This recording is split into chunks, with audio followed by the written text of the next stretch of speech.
"Sir, my identification is in the front compartment," Naomi Brooks said quietly.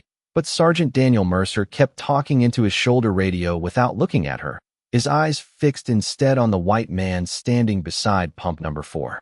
"Did you see her pull in?" Mercer asked him, as if Naomi was not standing less than 3 feet away beneath the harsh gas station lights. The diesel pump clicked behind her SUV. Somewhere near the mini-mart entrance, a teenager stopped mid-step, glanced over, then looked away just as fast. Naomi kept her wallet open in one hand for another second before lowering it slowly. Her fingers tightened once around the leather edge, then relaxed. Mercer nodded at the witness, wrote something into his small notebook, and walked past Naomi toward the back of her vehicle without acknowledging her last sentence. The cold wind shifted the hem of her gray service jacket. She adjusted it automatically and waited. A tow truck driver arrived, boots scraping across the wet pavement, and Mercer spoke directly to him next. "We may need an impound." Naomi inhaled softly through her nose, chin lifting just enough to steady herself before she spoke again. "Officer, the registration is federal." Mercer finally raised one hand toward her, not to answer, only to signal for silence while he continued listening to dispatch. "If this moment pulled you in, subscribe to the channel, turn on notifications, and tell us what time you are watching and where you are watching from tonight." The static from Mercer's radio cracked again, thin and sharp against the low hum of traffic rolling past the interstate exit. Naomi stayed where she was beside the fuel pump, one hand still loosely holding her open wallet even after the leather had started slipping against her palm from the cold night air. For a moment she looked as though she might speak again, but the thought seemed to stop halfway. Her lips parted slightly, then closed. The tow truck driver circled slowly around the SUV, flashlight gliding across the windshield, the tires, the federal parking decal near the lower corner of the glass. "You got keys?" he asked without looking at Naomi. Mercer answered before she could. "We will handle it." Naomi's fingers shifted against the wallet. She folded it shut carefully this time, slower than before, then lowered it to her side. The movement was smooth except for a tiny pause when the corner of the wallet brushed against her coat sleeve and caught there for half a second. Across the parking lot, the cashier had stopped restocking the cigarette shelf. He watched through the window for a beat too long before pretending to straighten a row of lottery tickets. Naomi noticed it without turning her head fully. Her gaze flicked once toward the glass, then back toward Mercer. Sergeant Mercer leaned against the hood of the patrol car while dispatch spoke into his earpiece.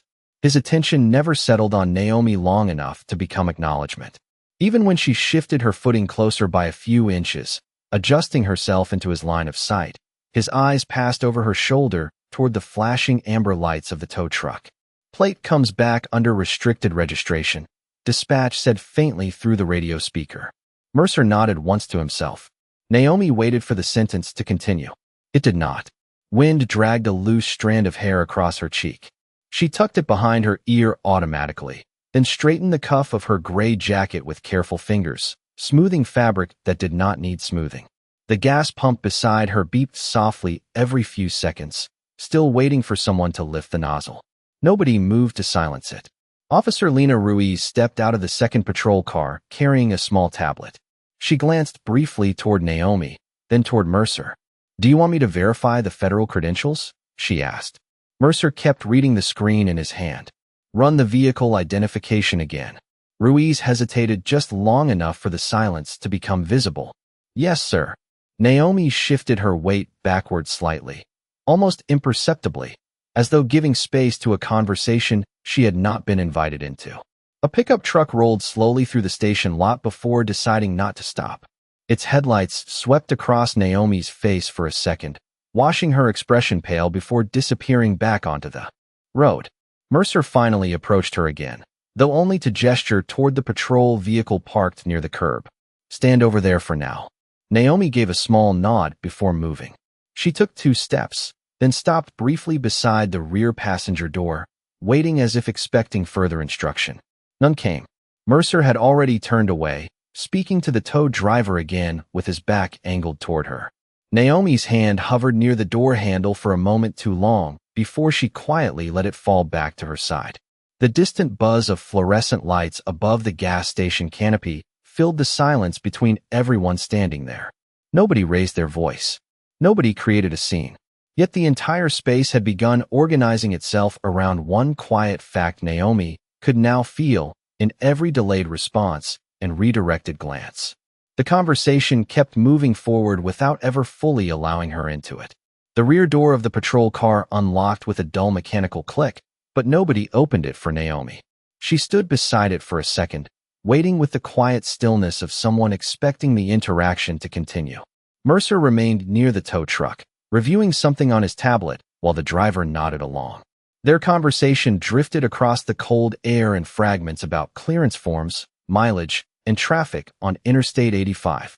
Naomi finally reached for the handle herself.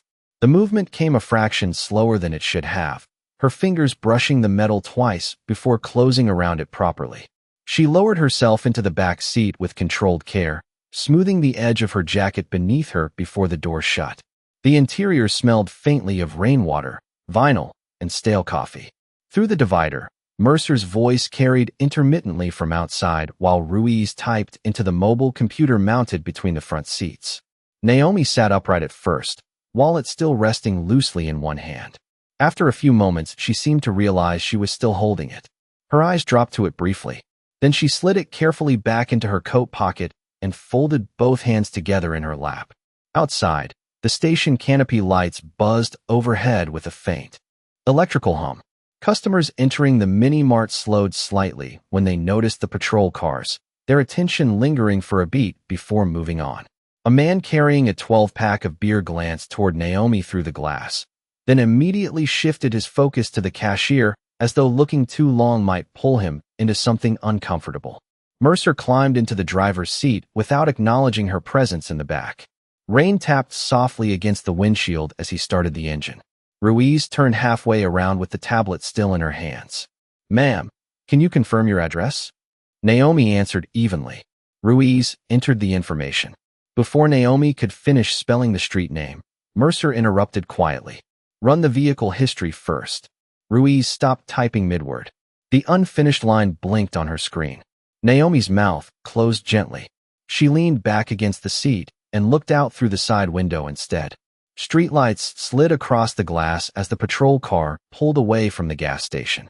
The ride downtown passed mostly in radio chatter and traffic updates. Mercer responded to dispatch twice, once to another officer asking about a stalled semi on Route 40, and once to a call about a domestic disturbance several miles away. Naomi remained silent in the rear seat, while conversations continued around her, near enough to hear, yet somehow never directed toward her long enough to fully include her. At one red light, Ruiz adjusted the rearview mirror slightly. For a brief moment her eyes met Naomi's reflection. Naomi seemed about to say something. Her posture shifted forward by an inch, shoulders tightening subtly beneath the gray jacket. Then Mercer's radio crackled again, and the moment dissolved. Naomi settled back once more, though this time one hand stayed resting lightly against the seat beside her, as if grounding herself against the rhythm of the moving car. By the time they reached the precinct garage, the rain had become steadier, ticking softly against the concrete overhead. Mercer stepped out first and continued speaking into his radio while walking toward the secured entrance. Naomi exited after Ruiz opened the back door for her. She paused briefly beside the vehicle, waiting again for instruction that did not immediately come. Officers moved in and out through the garage carrying paperwork, coffee cups, clipped conversations. Several glanced toward Naomi, their attention catching for a second on the federal decal still visible on the impounded SUV paperwork in Ruiz's hand. Nobody asked about it. Nobody asked about her. Mercer held the security door open for another officer entering behind him, then let it swing halfway shut before Naomi reached it. Ruiz caught the door quietly at the last second. Naomi gave a small nod in return, almost automatic, before stepping inside the bright fluorescent hallway where the entire building seemed to continue functioning at full speed around her without ever fully recognizing she had entered it. The booking desk sat beneath a row of humming fluorescent panels that washed everything in a flat pale glow. Mercer moved through the intake process without looking at Naomi directly, sliding forms across the counter toward the civilian clerk while discussing another case with an officer standing beside him. "Vehicle theft report from Durham just came through," the officer said. Mercer nodded once, eyes still on the paperwork. Naomi stood several feet away near the yellow floor marker taped beside the counter. Nobody told her to move closer. Nobody told her to wait there either. She remained still for a few seconds longer than necessary, fingers lightly resting against the strap of her leather overnight bag. Then something in her posture shifted almost invisibly. Her gaze moved once toward Mercer, paused, then away. Without interrupting anyone, she stepped out of the waiting position and walked toward the intake counter on her own. The movement was calm but deliberate enough that Ruiz looked up immediately from the computer terminal. Naomi unzipped the front compartment of her bag herself and removed a dark blue folder. The motion was controlled, though the zipper caught briefly halfway open before she steadied it with her thumb and continued. She placed the folder flat on the counter beside the clipboard stack without announcing it. The gold federal seal stamped in the corner caught the overhead light. The civilian clerk's hand stopped midway through stamping another document. Mercer's conversation paused for the first time that night, though only for a second. His eyes shifted toward the folder, then toward Naomi, before settling back on the officer beside him. "Finish the intake," he said evenly. The clerk hesitated. Naomi kept her hand resting lightly on the edge of the folder, but did not push it forward again. Around the room, the rhythm of movement changed almost imperceptibly. A deputy walking past slowed near the counter before continuing down the hallway.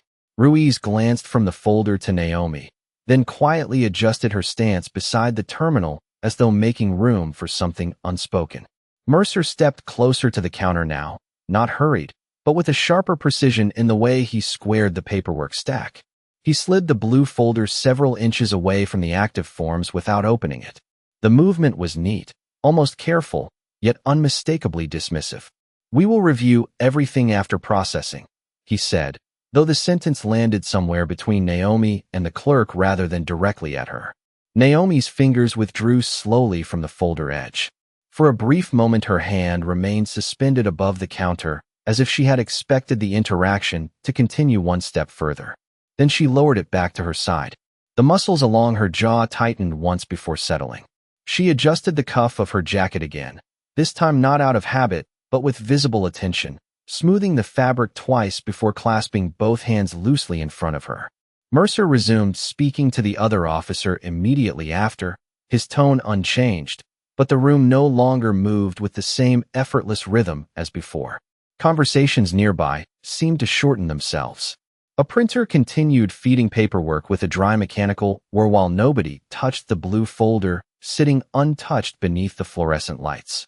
The blue folder remained untouched on the intake counter while the clock above the bullpen ticked past 10:40 p.m. Naomi stood near the edge of the booking area with the same controlled posture she had maintained all night, but small adjustments had begun appearing more often now. Her weight shifted from one foot to the other every few minutes. Once, she reached for the folder as if deciding whether to open it herself, then stopped halfway and let her hand settle back against her side. Mercer continued moving through the precinct with measured efficiency, speaking to officers, reviewing reports, signing forms, never raising his voice, never creating a scene. Yet every time the process drifted near Naomi or the federal credentials waiting in plain sight on the counter, his attention redirected elsewhere with almost surgical precision. A patrol officer approached the desk carrying paperwork. "Sergeant, dispatch says the Durham report needs confirmation before midnight." Mercer nodded and accepted the file immediately. At the same moment Naomi spoke, her voice calm and low. "My secure phone call cannot be delayed much longer." Mercer turned his head slightly toward the officer instead. "Give me the traffic cam pull from exit 14. Naomi's sentence dissolved into the room without acknowledgement. The civilian clerk glanced once toward her, fingers pausing above the keyboard before continuing to type. Naomi lowered her gaze briefly toward the floor tiles. One heel shifted backward half an inch as though she had unconsciously started stepping away from the counter before stopping herself. She straightened again almost immediately. Ruiz returned from the records room carrying a printed vehicle history sheet. "The duplicate registration flag came from an outdated system merge," she said carefully. Mercer took the paper from her hand but did not look at it right away. He placed it beneath two unrelated reports and continued discussing another case with a detective entering from the hallway. Ruiz remained standing there for a second longer than necessary, her fingers still slightly curled from holding the document. Naomi watched the movement without speaking. Across the bullpen, the muted television mounted near the ceiling flashed a scrolling headline about severe weather delays affecting military supply routes along the East Coast. Nobody in the room paid attention except Naomi. Her eyes lifted toward the screen for a moment, then toward the wall clock again. The second hand swept steadily forward. She inhaled slowly through her nose and adjusted the position of her overnight bag closer to her foot, aligning it neatly beside the chair leg, as though reclaiming some small element of order. Mercer finally pulled the duplicate registration report free from the stack. He scanned the first few lines, jaw tightening almost imperceptibly, then set it back down unopened beneath another folder before the action could become meaningful. "Continue processing," he said to Ruiz. "We are not changing course halfway through intake." Ruiz hesitated. "Sir, the federal registration appears valid." Mercer looked directly at her this time, though only briefly. "Did I say otherwise?" The room quieted by a degree so small it would have been invisible to anyone not standing inside it.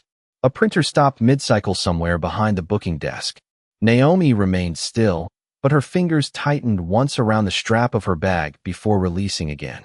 She stepped toward the counter for the first time since placing the folder down earlier. The movement drew several quick glances from nearby officers, not dramatic, just enough to register that the rhythm had shifted again. Naomi opened the blue folder herself. Inside sat military travel orders, identification cards, and a sealed packet stamped with Department of Defense markings. She did not push them toward Mercer. Instead, after a brief pause that held just long enough to show the decision forming, she turned the open folder toward the civilian clerk. "These documents contain contact verification numbers," she said evenly. "You can confirm them directly." The clerk looked immediately toward Mercer before touching anything. Mercer did not answer. He picked up his radio instead and began responding to dispatch about another incoming call. The silence stretched. The clerk's hand hovered above the papers uncertainly before retreating back toward the keyboard. Naomi remained standing there with the folder open between them. Her shoulders stayed level, but one thumb moved slowly along the edge of the top document over and over in a controlled, repetitive motion. Seconds passed, then a full minute. Nobody told her to close the folder. Nobody verified the documents. Nobody dismissed them either. The unresolved space itself became the pressure point holding the room in place. An older deputy entering from the hallway slowed when he noticed the federal seal. "What is this?" he asked quietly to no one in particular. Mercer answered without turning around. "Pending verification." The deputy lingered another moment before continuing on, though his attention flicked back once toward Naomi as he walked away. Ruiz shifted beside the terminal again. "Sir, if those numbers are active federal contacts, protocol says we should log the notification attempt." Mercer finally lowered the radio from his mouth. "Then log that notification is pending." He resumed speaking into dispatch before Ruiz could respond. Naomi closed the folder carefully this time, though the top sheet slid unevenly and caught beneath the clasp. For the first time all night, the movement did not recover smoothly right away. She paused, adjusted the papers again with more force than intended, then stopped completely for one still second before trying again slower. The clasp clicked shut. Her chin lowered slightly afterward, not in defeat but concentration, as though every small motion now required deliberate control to keep from revealing strain. The television overhead switched to footage of cargo planes lined along a rain-soaked runway. Naomi looked up again automatically. A digital timestamp in the corner of the screen showed 10:57 p.m. Her secure coordination briefing had already started. Somewhere beyond the precinct walls, decisions were moving forward without her input. She stepped back from the counter and reached into her coat pocket for her phone before remembering it was still logged as evidence. Her hand stopped inside the pocket for half a second, fingers pressing against empty fabric. Then she withdrew it slowly and folded both hands together again. Mercer moved past her carrying another stack of forms. This time he came close enough that Naomi shifted slightly to clear space for him in the narrow walkway. He did not acknowledge the adjustment. "Transfer her to holding 2 until records clears the file," he said to Ruiz while continuing forward. Naomi turned toward him at last.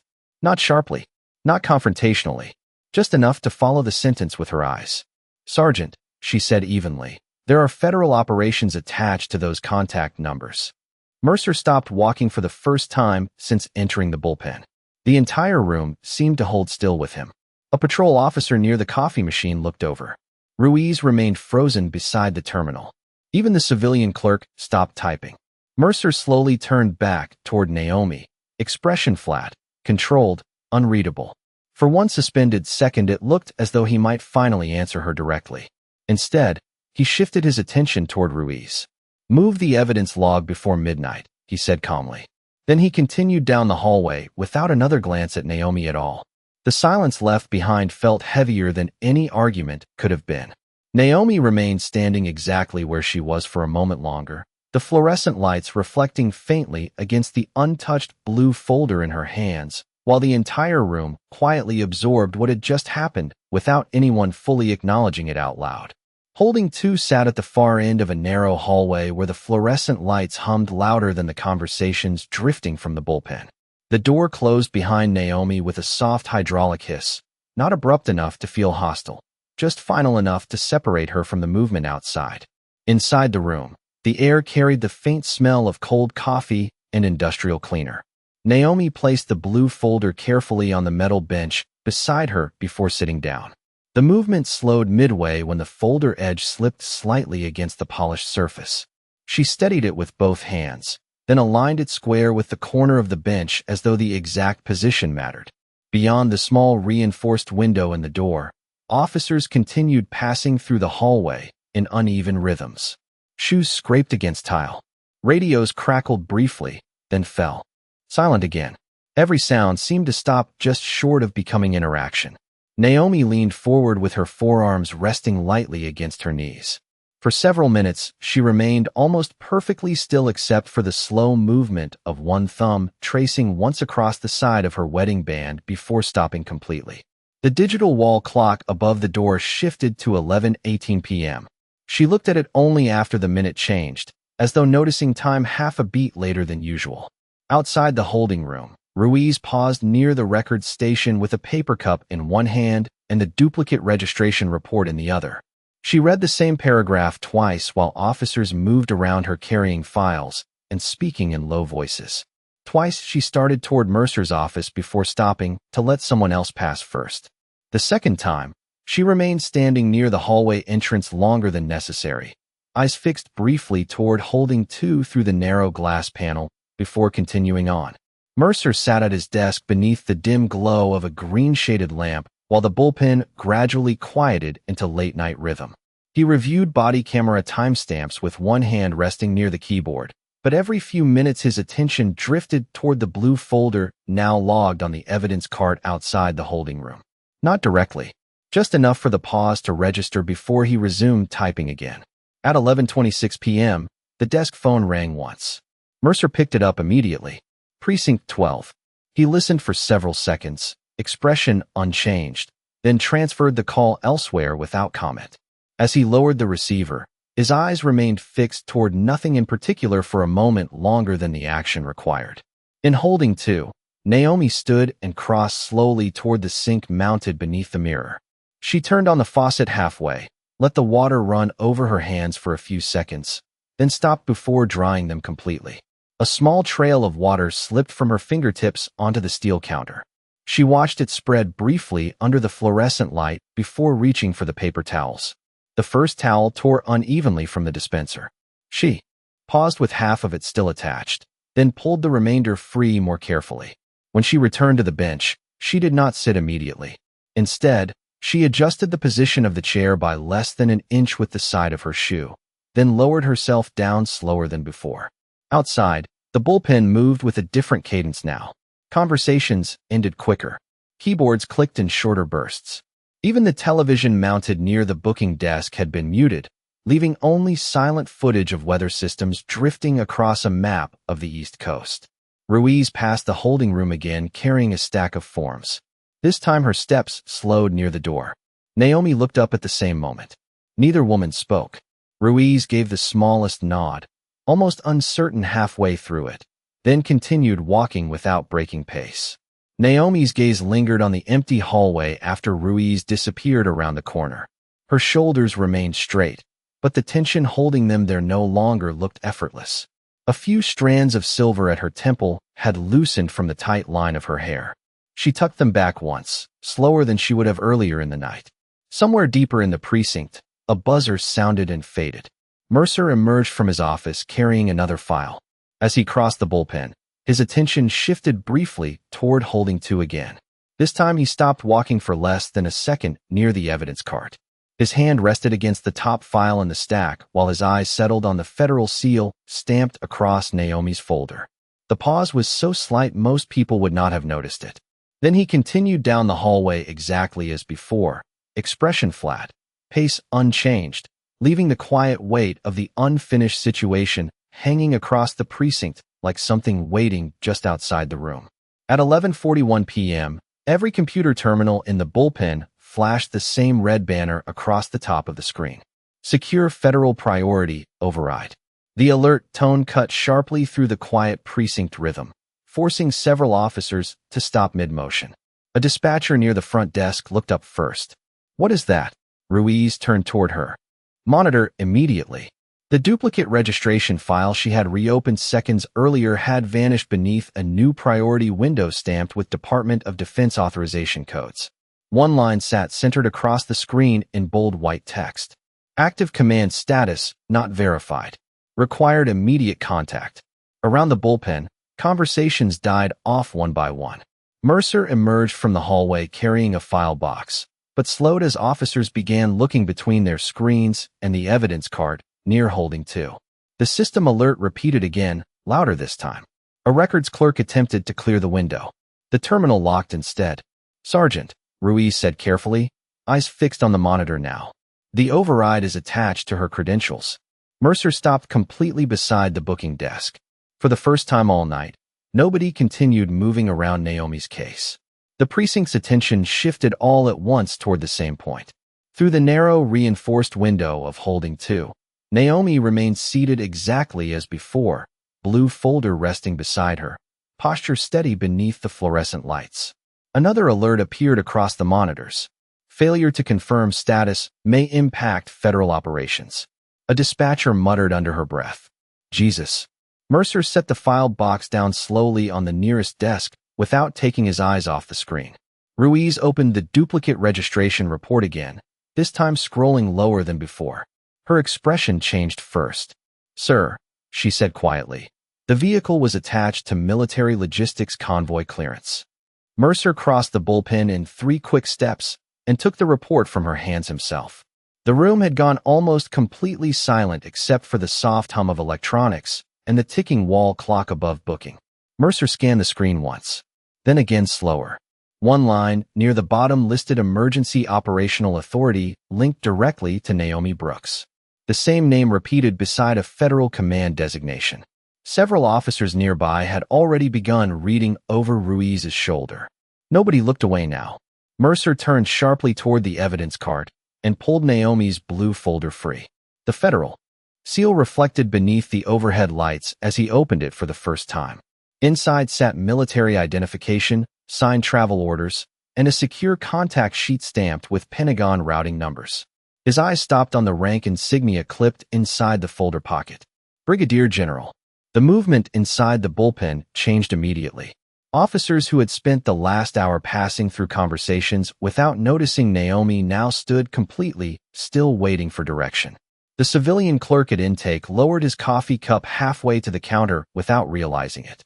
Ruiz looked toward holding 2, then back toward Mercer. "Sir," she asked. Mercer did not answer right away. His hand remained resting against the open folder while his jaw tightened once beneath the fluorescent glare. Then the desk phone near booking rang sharply. Nobody moved at first. The second ring sounded louder. Mercer picked it up. "Precinct 12. His expression shifted almost invisibly as the voice on the other end began speaking.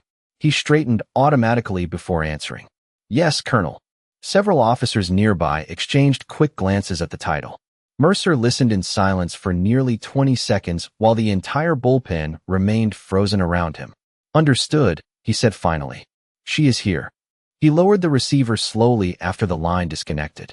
For one suspended second, nobody spoke. Then Mercer turned toward Holding 2. The hallway suddenly felt shorter than it had all night. Officers stepped aside without being asked as he crossed the bullpen, carrying Naomi's folder in both hands. Ruiz followed several feet behind him. Mercer stopped outside the holding room door and looked through the reinforced glass. Naomi raised her eyes toward him calmly, neither surprised nor defensive.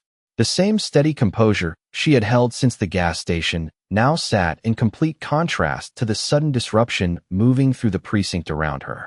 Mercer unlocked the door himself this time. The metal latch clicked open. When he stepped inside, his first words landed differently than every interaction before them because the room no longer allowed him to speak around her.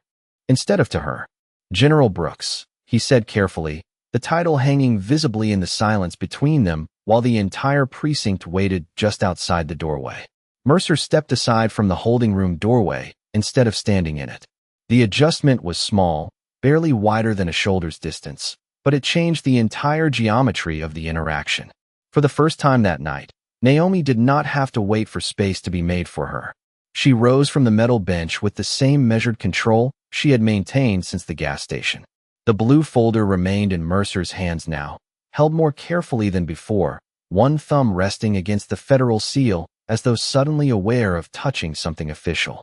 Naomi paused briefly after standing, smoothing the front of her gray jacket once near the collar where the fabric had folded from sitting. Then she walked toward the doorway. Mercer stepped back another half-pace automatically.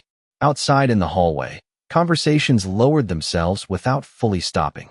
Officers near booking shifted their attention toward Naomi openly now rather than through passing glances. A records clerk who had ignored the federal paperwork earlier straightened from his chair as she entered the bullpen. Ruiz moved first, pulling a chair away from the booking desk with one hand before seeming to reconsider whether Naomi would even want to sit there. The hesitation lasted less than a second.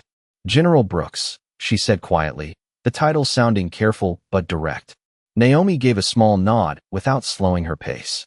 Mercer remained beside her now instead of ahead of her. The difference became visible in every movement across the room.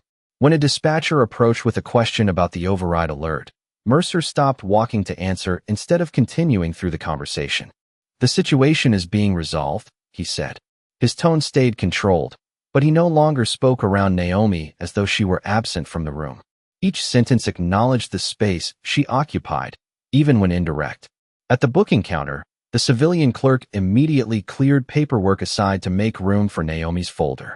The same hands that had hovered uncertainly earlier now moved with deliberate care, aligning the documents neatly beneath the desk lamp. Naomi remained standing rather than sitting. "I will need my secure phone returned," she said evenly. Mercer looked toward the evidence locker at once. The reaction came too fast to hide. He caught it halfway through, slowed himself slightly, then turned toward Ruiz instead. "Retrieve the phone and log the release," he said. Ruiz nodded and moved quickly down the hallway. Naomi rested one hand lightly against the counter edge while waiting. The room had become quieter in a different way now. Not tense silence.